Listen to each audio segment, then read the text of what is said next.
guys, welcome back to Iron Game Chalk Talk. This is episode number 31, and I'm your host, Ron McKeefery. Today on the show, we have Doug Bull, the head strength coach at Deer Park High School in Texas with us, and we're going to be talking a little bit about getting into the to the strength and conditioning profession at the high school level, managing, he manages 750 plus athletes, working with multiple sports and scheduling and programming for the high school athlete and those types of things. And I know you're really going to enjoy it. He's had great experiences. He's been at the college level and, decided to walk, away from the college level and, so that he can, be with his family and just always had a heart and a passion for working with the high school athlete, felt like he could make a bigger impact on their lives and in their training lives at that level. So great conversation. I know you're going to enjoy it. Before we get started, I want to make sure that we recognize Play Sports Performance Flooring for being the sole sponsor for Iron Game Chalk Talk. If you have not gone to their Facebook page, make sure that you do. It's great just to see other facilities, and see what they have going on and the products that they have.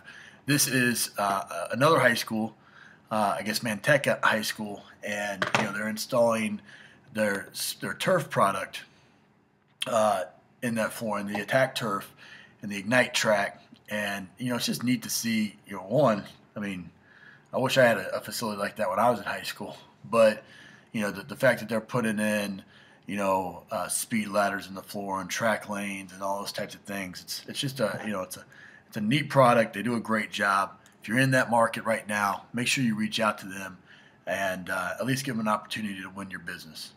Okay, so let's get going with the episode with Doug, and I'll see you on the other side. All right, guys, I met Doug Bull a couple years back and then ran into him again at the conference last year, and he invited me out to speak at his conference. And first of all, if you've not gone to Doug's conference, it's phenomenal.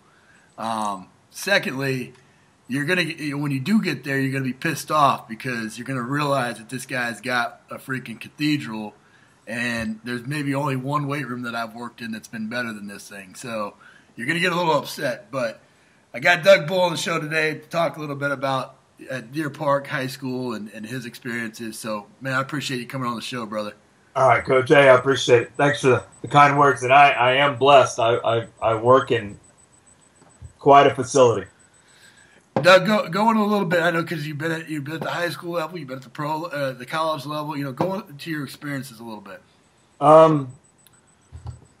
Back in the mid-'90s, I was an athlete in high school, and then I had some medical issues with the fused vertebrae in my neck, and had some seizures. So any opportunity of playing after that was taken away. So then I didn't know if I was going to go corporate fitness.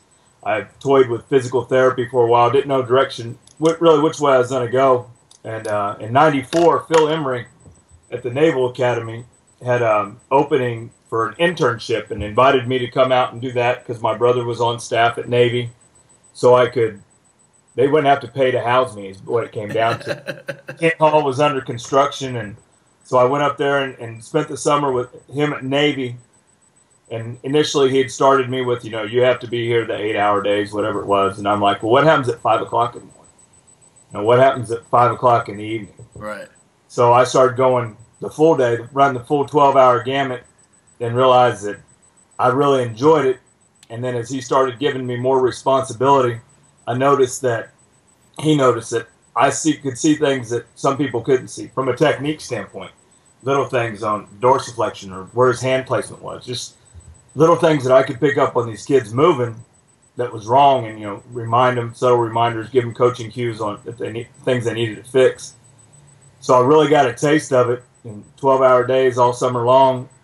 Realized that was the direction I needed to be going, and physical therapy and geriatrics and anything along those lines wasn't something that I wanted to spend the rest of my life doing. So it got me back into athletics and found out that I was fairly decent at it. So I left there, went back to Fort Hays State where I was doing my undergrad, and every school has a football coach who does the strength program for their football players. Well, our basketball coaches approached me and invited me to come and take over their program for their basketball team on a volunteer basis. So I did that for the year and a half, and then that next year we ended up winning the national championship and going undefeated. So it worked out. For the resume? What's that? That's not bad for the resume. Oh, it's not. Looked good. Just kind of fell into it. It's always easy to do when you have great athletes. No doubt. Then after I got done with my undergrad, I took a GA position at Illinois State with Robert Lindsay. When I was there, looking back in hindsight and watching other people's their GAs and what the experiences that they've had, the great thing about going to a smaller school like that is you actually got the opportunity to coach. Right. I was given softball, women's soccer, everybody worked football, but you got to, trial by fire almost. You would design your program and you'd take it to Coach Lindsay and he'd approve it or disprove it or, ask why we're doing this and why we're doing that and really get to learn as you go instead of here's the program, you're going to implement it or, cleaning water jugs or sweep floor. I mean, we still had to sweep floors, but that was our primary role. Actually, coach. So I took a lot away out of that experience, and then I got a call from Ken Heupel, who was at Northern State University, it's a Division II school, and they'd created a strength and conditioning position. And I ended up interviewing for that over the phone, not knowing where Aberdeen, South Dakota was. That's right. I got a buddy that ended up there actually. Yeah, it was a great experience. Got up there. I spent 2.5 years up there, and while I was there, I figured out between at Navy and at Illinois State, and then at Northern State, I got so tired of fixing all the bad habits of these kids that would come in from high schools. And I told my student assistant at the time, who was Mark Ueyama, that by the time I was 35, I was going to be the head strength coach at a high school in Texas, Arizona, or Florida. And he said, well, I'm going to be the head strength coach of a team of the NFL. And we both agreed that we would reach our goals. And he's now the strength coach with the 49ers, as you know. So no doubt. He got that job and called me and pointed out to me that we both ended up where we wanted to be. Amazing how that works out. It is. So after the second year up there, I got an invitation to come down to Texas and work at summer camp at one of the suburbs of Dallas, and ended up taking the job there as a high school, working with the high school kids. So it was, coaching football, track, off season, and then try and develop a junior high program. I mean, that was at a small 3A school. Right. I mean, it was a lot of fun.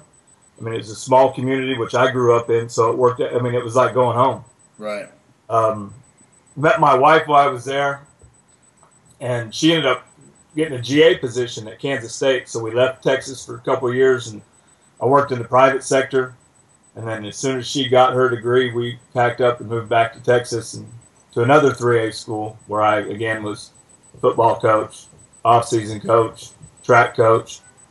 And then the last job that we took, I told when I got hired, they asked me, how long are you going to be here? And I said, well, I guarantee you 2 years unless I get a head strength job coach at a 5A school. And 3 months later, I got that offer in Galveston Ball, and we were gone. Yeah, right. At least you were honest up front. What's that? So at least you were honest up front. Yeah, he's looking at my resume going, why are you here? Right. Because I want to work with kids. Right. I enjoy this. And I said, no, I'll be here unless something better comes along. And then sure. The dream job that I thought came along because they were loaded with athletes who worked hard. I mean, they'd run through a brick wall for me if I asked them to. I spent a year there, and then Deer Park had called, and Coach Massey, our head football coach, invited me to come up and see what they had to offer. Sure. And then for that process there, this is my 8th year, has gone from teaching 3 classes of PE and working 3 athletic periods to where now I'm a full-time guy who oversees the whole thing for the district, 4 junior highs. I have a full-time assistant, and I'm out of the classroom. So, and everybody laughs. You walked into this, fell into this. No, my first year there, I was every Saturday night I would put my son to bed and I'd go to work. Yeah. And Sunday morning, my wife would call and say he's awake, and I'd pick up breakfast and come home. Mm. The administration noticed that, and then luckily I'm in a place and blessed to be in a place where not only do they recognize hard work, they're rewarded. That's great. So the superintendent said, let's get him out of the classroom, and then we've just kind of evolved the position as we've gone along. That's great. You mentioned something that really caught my attention there, and this is something that I stress quite a bit to my interns and people that have worked for me. Is it's not always, when you're learning to be a strength coach, it's not best to go to a Tennessee or a Southern Cal or something.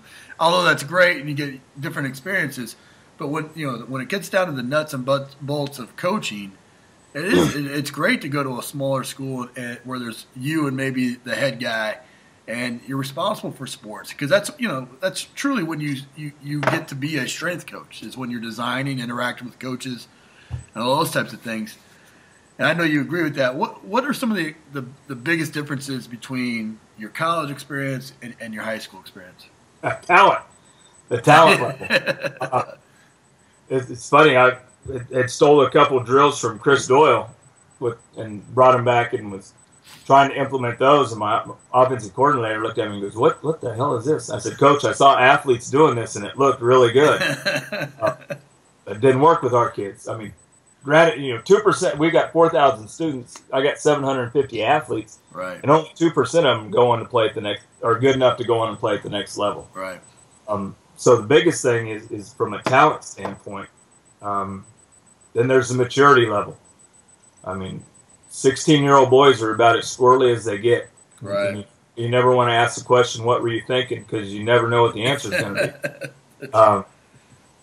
So those are the two biggest things that stand out. The way it's broken down during the day, because we have athletic periods, so you don't get to bring your groups in 15 or 20 at a time. I'll bring football in at 80 at a time. Right. And now I got the other 80 outside. Wow. And we'll flip them. So you're limited in the amount of time that you get to work with them, and when you can't really choose when you get to work with them. You bring them in before school, after school, based on where they're at, in season, off season.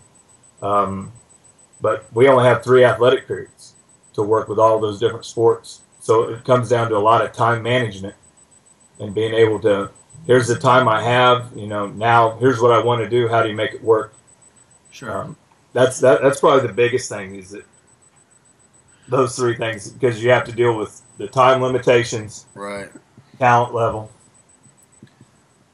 What about as far as maybe your personal life, even? Obviously, we were just talking off camera. You're going back to work tonight. You got to work. You got to work tomorrow we're shooting this on a Friday, so a Saturday. Right. It sounds very similar to a college type environment, but is there some differences there? No, we pretty much run it like it's a college environment. Even though I've got a very big room.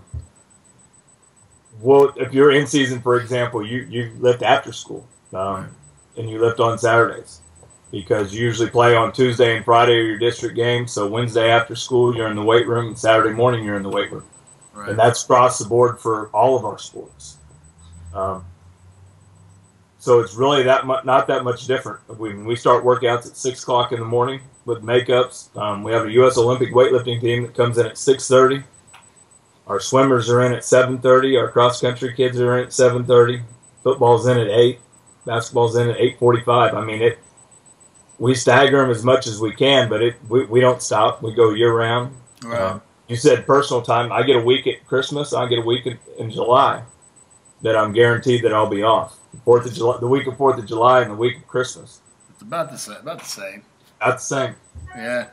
What about, designing programs for those athletes? I think that's, especially at a high school setting, that football player may be a basketball player, maybe a sprinter on the track team as well. Are you setting up is it kind of an annual, always in season program, or are you trying to have some off season periods, hypertrophy sessions in there, or how do you make that work? We do a lot of variations, but in season, I'll look at in-season based on, and we'll go so far as to look at who their opponent is that week. I mean, obviously you don't overlook anybody, but right. If we're playing the number 4 team in the state, we're unloaded that week in the weight room. If we're playing the number 180th team in the state, I'm going to go ahead and load them up a little bit, and we might only win by 20. Mm-hmm. But the goal is that we're going to get stronger throughout the year as we go. As far as multi-sport athletes, I mean, because that way I can continue to get some strength out of them. From a program standpoint, I got to look at, not so much now, but, what are my facilities? What do I have access to based on how I want to run my program? So we'll change that up and adjust it to what we want to accomplish. Don't get into a lot of sport-specific stuff because they're still young. Right. It's more about, developing a better athlete. Right. I'll let their position coaches turn them into a better position player. I want to make them more explosive, stronger, faster, less subject to injury. What about in the room then?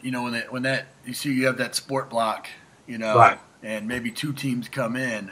And I've been in your room, so I know that there's a lot of racks. And I know right. you probably pretty much keep everybody at the rack. But I mean, is there a warm up area? Is there a recovery area? Is there a rack area, a dumbbell? How do you make it work? We'll do all of our dynamic. They'll do their dynamic warm up stuff on their own before they get to the room. So if it's basketball, they're doing it in the gym. Football, we might be doing it in the hallway. So you've taught them this on the front end, and then they do it, and then they come in. Yes. So when they get to me, we go to work, and the room's set up to where we will rotate down the hill, and we'll put them on the timer, and the front racks will do their 5 sets, and every time the buzzer goes off, I've got whether it's 144 bars or it's 20 bars, depending upon how big a group I have. Every bar is moving.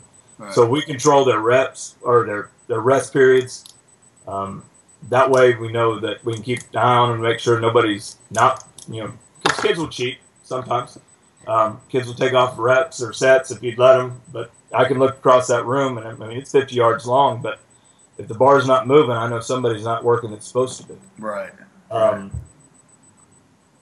And then we'll just flow through that. So we'll get through whether it's, it's 5 stations, 6 stations. I mean, we'll do 2 things on the platforms. We've got 2 half racks and a squat rack, a GH, all on each row that they'll go through. So whether it's 5 exercises or 7 exercises, depending upon what group I have, what time of year it's is, how much time I have.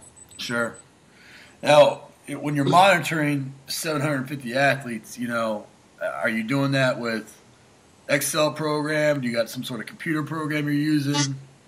For the workouts, we use a strength tracker. Okay. And it will give individualized sheets based on what their weight should be for that particular group, that exercise. I group them by strength. So if my big lift for the day is clean, then we're grouped by cleans. Right. So we're not spending a lot of time changing weights. The great thing about that program is it will tell them exactly what they need on the bar. So my math teachers hate it because there's no crossover from what I'm doing to what they're doing on the other end of the building. But we've got a finite amount of time that they can get their work done. Right. I be able to look at that sheet and say, I need a 10-5, 2.5. Right. Tell their partner to get it loaded when the buzzer goes off, the next guy's working. Yeah. Now, it's you and you got a full-time assistant, but now do you recruit the other coaches to be a part of that to help with extra sets of eyes? Do you have a platform coach in terms of maybe a senior athlete or something? Oh, no, I wouldn't let an athlete do it. Not at this age. What we generally do, because we obviously with this many kids, we've got a large staff, but we've gotten such buy-in across the board that most of these staffs are working for me in the summer. So when we're doing speed and agility work or stuff inside on the platforms or whatever it is, I know what their strengths and weaknesses are. Right. I've got some coaches, who have competed in Olympic lifting. So they're my extra set of eyes on the platforms. Basically, it's just evaluating your staff or your support staff and finding out where can they help us the most or in some cases, where can they hurt me the least. Sure. what is the least technical thing that I can have this person do so he doesn't screw it up. Mm-hmm. But like with football, I'll have 12 extra eyes in the weight room when they've got in there. So we might have 130 kids in there, but there's 14 coaches watching them. Right. And each coach is assigned to the station, whether it's a platform, squat rack, half rack, whatever it is. And the kids rotate and the coaches stay. I got you.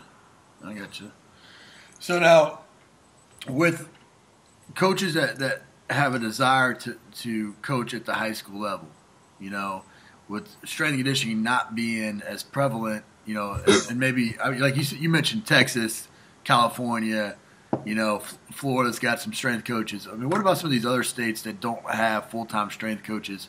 What's your recommendation for them to go and I'm all about creating opportunity. So, right. What do they need to be doing to create opportunity for themselves? I think the first thing is, and it varies from state to state, because some states require that you're certified in their state to work with kids at the high school level. Some states have Title 11 schools, or where they can, you can work wherever you work and then still come in after school and work with high school kids. The biggest thing is to go ahead and volunteer your time. And from my standpoint, because the profession's growing in Texas, I mean, more and more schools are continuing to add the position that I have, and because that was one of our goals, was to grow the profession. Right. And that's, don't neglect the female sports. Everybody wants to work with football, but everybody who's coached football and lifted weights knows how to be a strength coach sometimes. Right. So the biggest thing is, look at the sports that, the less revenue sports or the less popular sports. Because I think if you can show that you can start reducing injuries in your female athletes or in your baseball players, that's only going to be more of a positive for you to point out, that you're the right guy for the position, or that you can actually provide benefit to their program. Right. Make sure that they understand that, what do you bring to the table? And the biggest thing that you can bring to the table is injury prevention and improving athletic performance across the athletic department, not just with football. Right. Well, my contention. Go ahead. I talked to a coach the other day who was talking about that, and he's like, "Well, I'm talking to the football coach." I'm like, "Well, I know some of the coaches at that school on the women's side who, they're excited about strength and conditioning. They come to our clinic, they want to learn about it. You've got people who want the help right there in your district. Mm-hmm. Go get them on board. Get them on board, because that's what's going to sell to the administration." Right.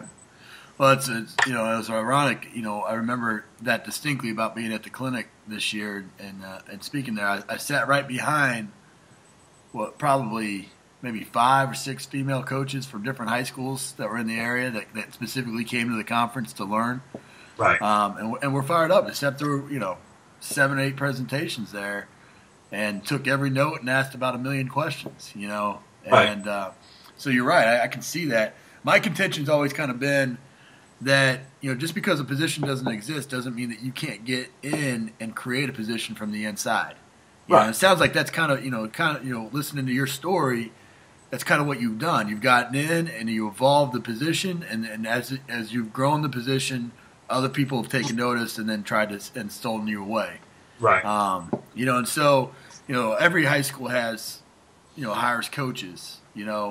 So getting in as a PE teacher or a coach, and then starting to work with some of those teams as their strength coach, all of a sudden you might create a position for yourself that way. Exactly. And especially if you're a problem solver, like I tell my staff all the time, don't bring me problems, bring me solutions. If you can go to the AD or the principal with a solution of how you can come up with your salary, for them, then all of a sudden it solves a problem, and you might just find yourself in a position. But right. I know from I thought kind of coming into this that maybe the schedule was a little bit better than a college schedule, but it's worse. I don't know. I don't know. But at the same time, there might be a little bit more security, possibly. Yeah, there is. In those roles. And one of the biggest reasons that you have that security is if you have the other sports on board. Right. Good point. My football coach could get fired and I've already been told by the superintendent that that doesn't affect my job. Right. He's the football coach. You're the strength coach. And because all the other sports have bought into what we're doing, I don't know that they would just let their strength coach get fired because of the football coach. Sure. I think we've grown the program and support enough that I think that wouldn't be the problem that we would have. Whereas with football, if you're working football, you can be a great strength coach, but if your football coach gets fired, you're going too. Yeah, I hear you, man. All right, man. Well, the choir, right? When we do these shows, I always get recommendations. So give me a quote that you got in your weight room or something that you live by that you can share with everybody. Biggest one that I probably and my kids know it by heart, and that I'm not going to lower my expectations to meet yours. Yeah, I like that. The other one is, and I heard Doss use it when he did this show, and that's, it's not where you start, it's where you finish. Yeah. Because, and that is especially true with some of our female sports, kids that have never been exposed to the weight room. And these girls come in, they're like, well, I can't do this. I'm not strong enough to do this. I don't care if you can do it now. Right. I'm worried about where you start. Let's worry about how we're going to finish. No, that's a great one. What about a book that you recommend? I don't really have time to read a lot of books, Coach. Hey, so now I just want to stop you right there. Now I've done 2 of these today. You're my third, because I kind of batch these, Right. And you're the third person that told me they don't read. So this is not a good trend today. I've got a whole bookshelf full of books. And I know my wife and my mother quit buying them for me because they used to say, what book you want? I want Tony Dungy's new book. I want, and then they're still sitting there. I do know this. And this is, it kind of goes back to a time issue, right. Just anything. And I know, and I've met your family, and you're the ultimate family man as well. So much so that you gave up your career to go, with your wife, who's a coach, right. to go to grad school. Right. But I also know this is you put on that clinic so that you can get some annual continuing ed yourself, and you bring in some of the best coaches in the country to a high school in Texas. Right. And so I know that that's a big piece of your continuing education. But maybe something that you've read in the past. Is there anything that you've read in the past that you recommend? When the game stood tall, it's actually a story about De La Salle High School. Yeah, that's a good one. What else I got? That was a good one. I like that one. That was probably the last book that I was able to finish. That's good. What about, all right, so you're sitting there, you're sitting wherever and you're surfing the web. What do you go to? I'm going to actually Strength Demand, on demand setup. Just nice little plug, boy. Hey, but honestly, because I could sit there on the phone or on my iPod or pad and plug it in, and I can listen to guys speak. And if I hear that he references something up on the screen, I can stop and look at it. Yeah. But I can continue to multitask and still trying to find tidbits of something out there that go, wow, and that fits into my program here. Oh, that's great, I can make that work. That's that's exactly why we did it. That's why we created it, because it's a nice way to like you said, just sit back and listen and learn in any way you can. But I'm glad that you're enjoying that. What about an app? I know you're not the techie guy, but is there something that you use your kids use anyways?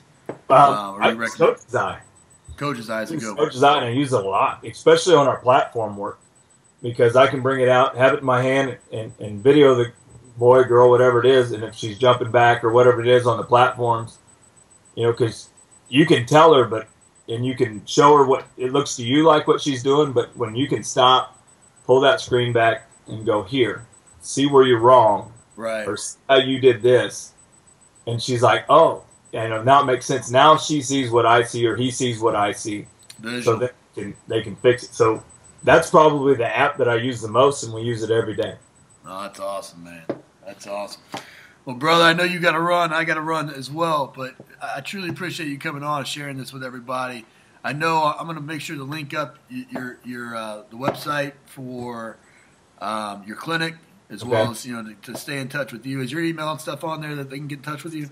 It is. Website's dpstrength.com. Yeah, we'll make sure that's there. And I'll tell you, in these episodes, it's hard to get to really know somebody, but I've gotten a chance to know Doug, and he cares about his athletes. He cares about his family. He puts a lot of effort into what he does.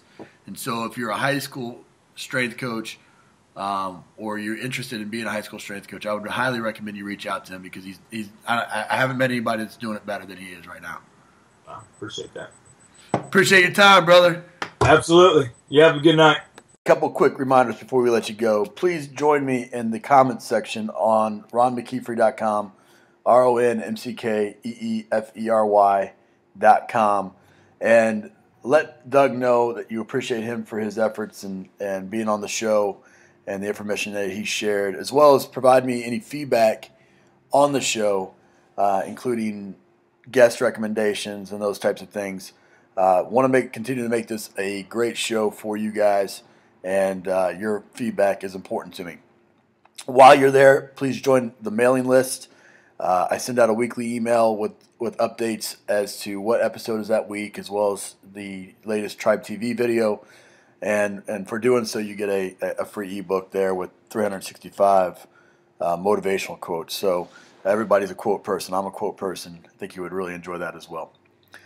Lastly, I want you to check out Strength on Demand.